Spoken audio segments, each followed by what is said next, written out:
Hello class 12 students. Today we are going to study second part of the chapter solution. Now as you know, whenever there is a solution and basically we are going to study the liquid solutions, there have to be two components. One has to be solute and another is called solvent. The question arises, what do we call a solute and how do we define which substance is solvent if there are two things which are making homogeneous mixture? This you have studied in the last class.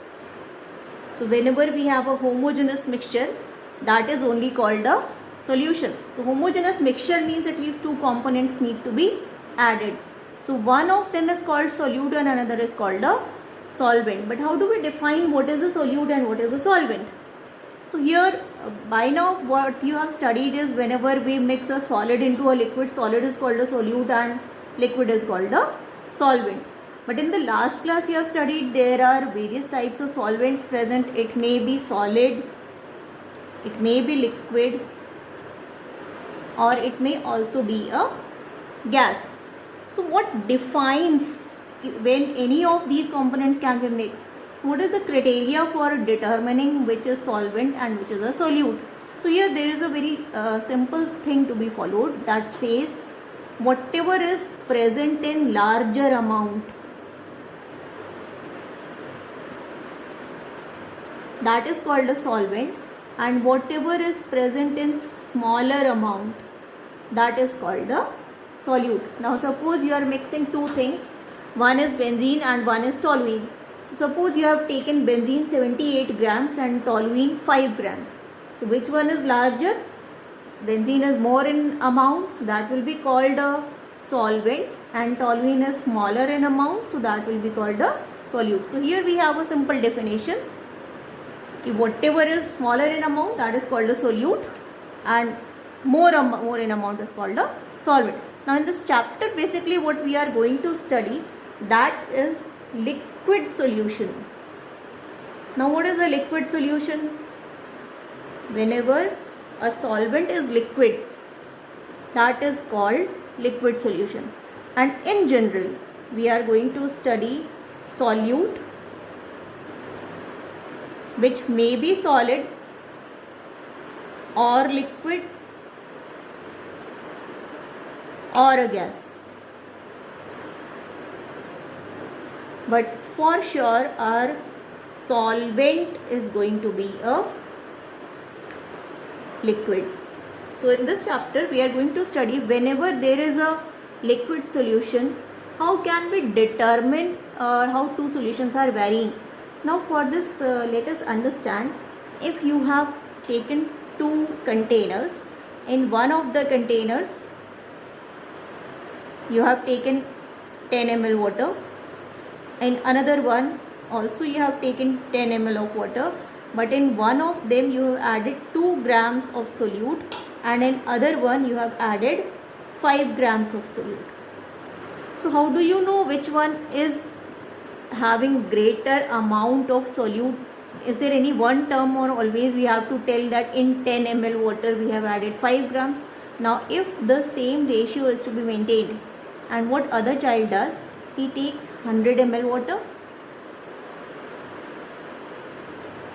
and adds 50 gram solute. So is this ratio equal? 10 ml 5 grams, 100 ml 50 grams. In both the cases ratio is same but amounts are varying. So we needed one unit which can describe the whole solution of the same ratio of solute and solvent. So that is called concentration term. For this or this, if there is one concentration term which can define the exact concentration of any amount of solution, be it 10 ml, be it 100 ml, be it 1 liter, if ratio is same, there is one term which is defining. So for that we needed concentration terms. What we call it? Concentration terms. Now for the example taken here, if we just decide one of the thing to be constant, one of the thing, there are two things, one is solute, another one is solvent. Now what we do is we take constant amount of solvent and we make it a standard amount, that is 1 liter. Now for solution number 1, if 10 ml contains 5 grams, what will be the amount in 1000 ml of the liquid? You can say it is 500 grams. We got it? Now for solution number 2, that is other sample. If we calculate the same way, if 100 ml water contains 50 grams solute, then 1000 ml will contain 500 gram. So this amount comes equal, although initially both the solutions were in different amount and both the solutes were also in different amount. So now this thing where we have taken a constant amount of solute, solvent, that is called a particular concentration term which is denoted by strength. So how do we define strength of a solution? That is amount of solute, which is here denoted in grams, present in volume of solvent. Now here we have simply made it constant or standardized it, that becomes 1 liter. So strength is denoted as gram per liter, that is mass of solute present in 1 liter of solvent. So this is one way of expressing concentration of a solution, strength. It is represented by capital S and its unit is gram per liter. This is the simplest way because generally solid solutes are measured in grams, and since we are talking about the liquid solutions, we take them in, we take their volume in liters. That is very convenient for us. But this is not only one concentration term that satisfies all the values, all the requirements. Now as we all know, in chemical reactions take place in ratio of number of moles. So just by telling how many grams are present, we cannot calculate most of the chemical reactions. So we need other ways also how to represent the concentration, amount of solute in terms of moles. So first let us study what is a mole. Now in class 10 you have studied a mole is defined as mass by molar mass, or a mole is called amount of a substance in grams that is equal to its molar mass. Gram per mole is unit of mole.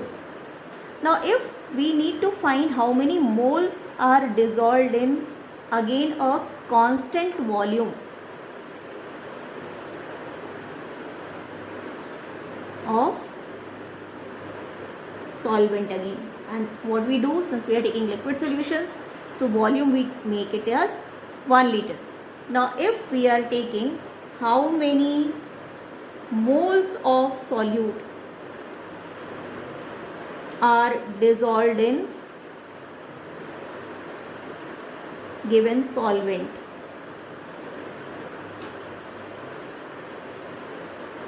and this has to be represented in liters. So volume of solvent in liters and moles of solute, it may be calculated depending upon the mass. So this term is known as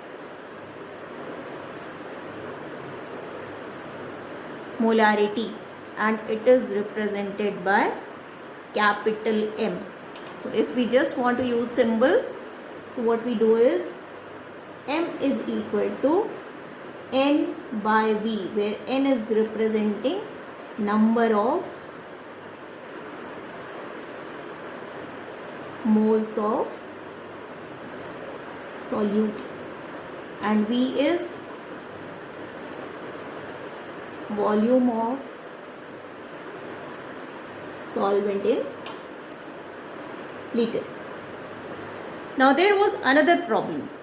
Now the problem arises that if we are taking a liquid and the experiments are being carried out at different temperatures in different countries, then volume of solvent used to vary a bit, and that used to create some problem in calculations.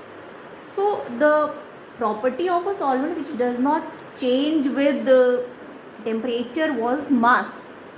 So now in the next method, what we had to do, we had to take mass of solvent to be constant. Now earlier we had taken general unit, that was liter to be measured. Now since we have to take mass of solvent, and for this most convenient unit is kilograms. We are not taking gram because 1 gram of solvent is very small amount and that solution may not be convenient to work upon. So it is easy to express concentration in 1 kg of a liquid or a solvent. Now mass of solvent becomes constant and solute we take again in number of moles. So now the next thing says how many moles of solute are dissolved in given mass of solvent, and this was represented in kg, 1 kg, and this term was now known as molality and it is represented by small m. So if we are using symbols, how does it represent? Small m is equal to small n, that was number of moles, divided by capital W, that is telling us mass of solvent. Now we need to remember it is solvent and not solution. Only the liquid in which substance is being dissolved has to be taken into consideration, and it has also always to be represented in kilograms. Suppose in a question it is given in gram, you have to divide by 1000 and convert it into kilograms. So this is second concentration term in moles, that is molality. First one we have studied, that was molarity. Now the third term which we have to study, that is called as normality. Now in class 11 you have studied normality is equal to gram equivalents per unit volume. Here for gram equivalents you have studied n factor also. So what we define is normality is gram equivalents of solute present in unit volume of solvent. Now since we are taking unit volume, it has to be liters. Now normality is represented by capital N and gram equivalents. For this we have a calculation. Again this we have done in class 10 and 11 as well. Gram equivalents is equal to mass divided by equivalent mass. So this is mass of solute, and if it is divided by equivalent mass of solute, that is called gram equivalent. So gram equivalent has to be kept here, W by E divided by volume of solvent, that is capital V in liters. So now it may be written as W upon E into V, that is telling you how to calculate normality. Now if we simplify the equation and find in terms of W, this becomes W is equal to normality into equivalent mass into volume, which is taken in liters. That is another expression which is generally used to calculate either the equivalent mass or the strength or mass which has been dissolved. So this was all generally most used terms for expressing concentration of a solution. Now the one more concentration term that is very frequently used, that is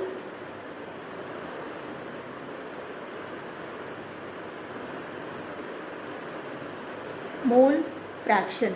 Now fraction, you know, it is always part of something which is under consideration, or in maths you have studied fraction is which part of the whole amount we are talking about.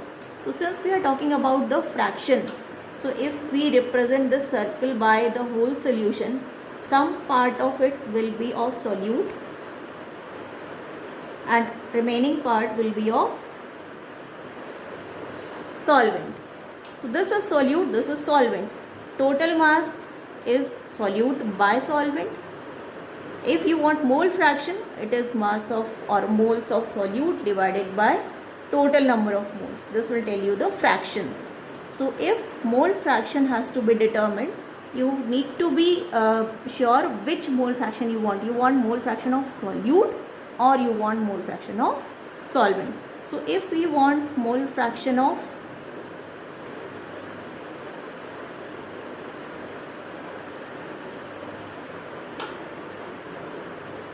solute, and maybe we are representing it by NB. So if you divide it by total moles, that is Na plus NB. Now here what will be Na? Na will be moles of solvent,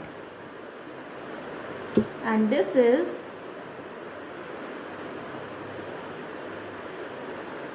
moles of solute. So this is one way of representing mole fraction of solute. Now other way, if we want to find mole fraction of solvent,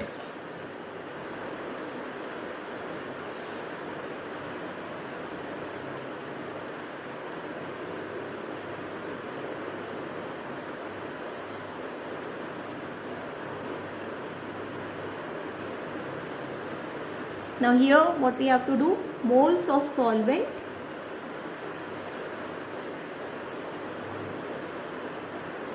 divided by total moles in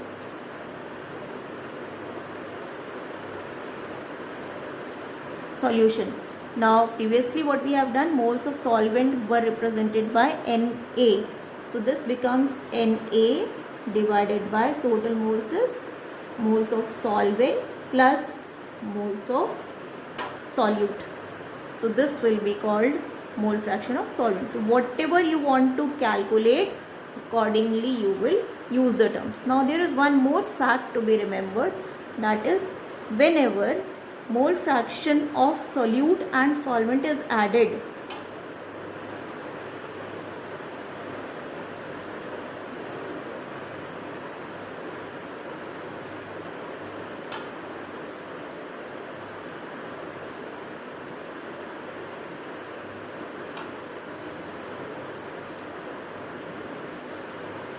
that will always come out to be 1. You can see it in terms of the formula NB upon Na plus NB plus Na over Na plus NB. So that will give you 1. So mole fraction sum of any component or any complete solution, that will always be 1. So if you know mole fraction of one thing, you can simply subtract it by 1 and you will get mole fraction of other component. So these were few concentration terms which you have to study. Now there is one more thing. At times we have to use smaller concentration terms, and where only masses and volume in percent we have to represent.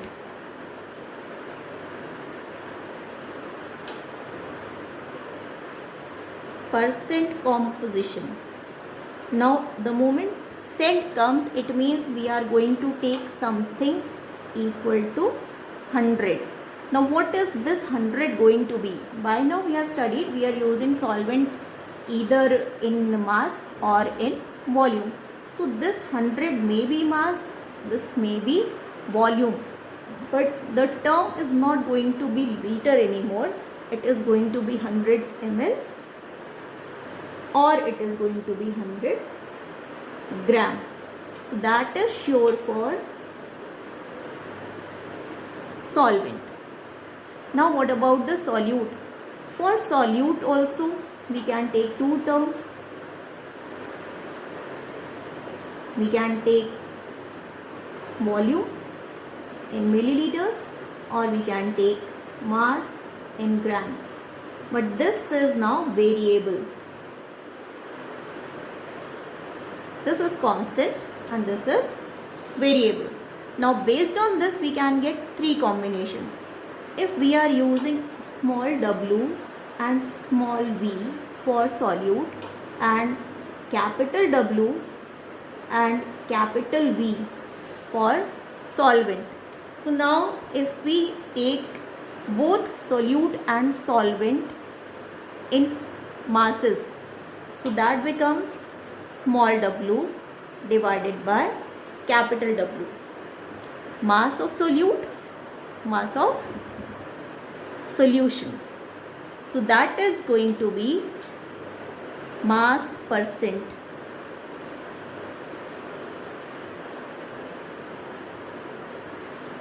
But here we need to remember this is not solvent, rather this is whole of solution.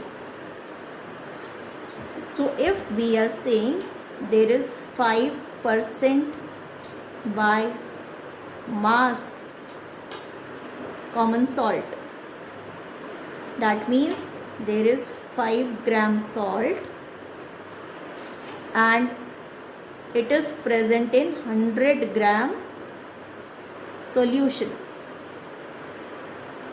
So this will tell you that there is 95 grams of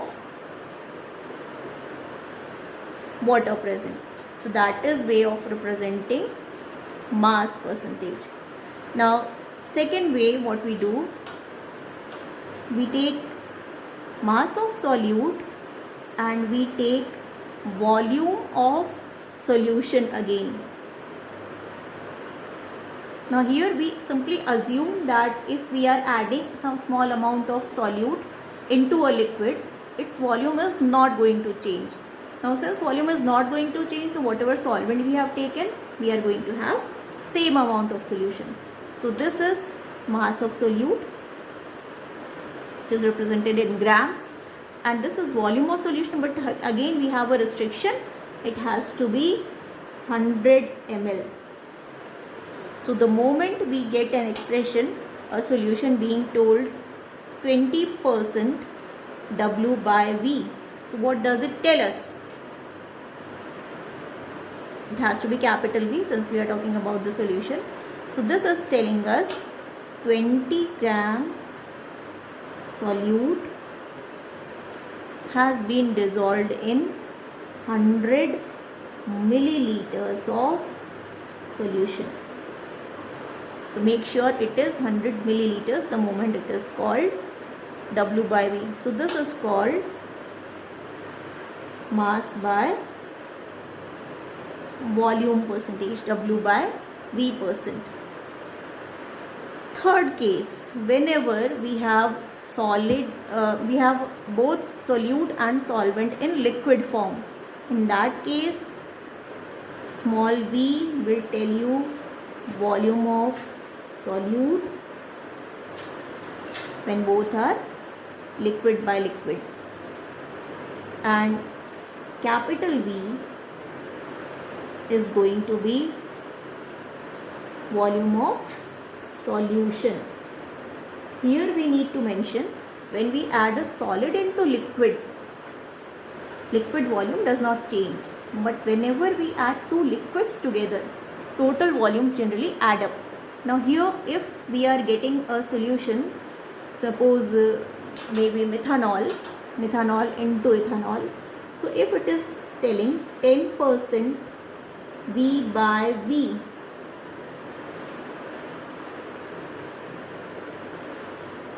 methanol, so that means you have taken 10 ml solute, what was methanol, and it was present in total 100 ml of solution. So if you have taken solvent as ethanol amount will be 90 ml. That way you will get by subtracting. So these are few concentration terms we need to understand before going through other calculations of the chapter solution. So after this class, you have to keep on practicing the numericals from your book, and in the next class we will study further about this chapter. That's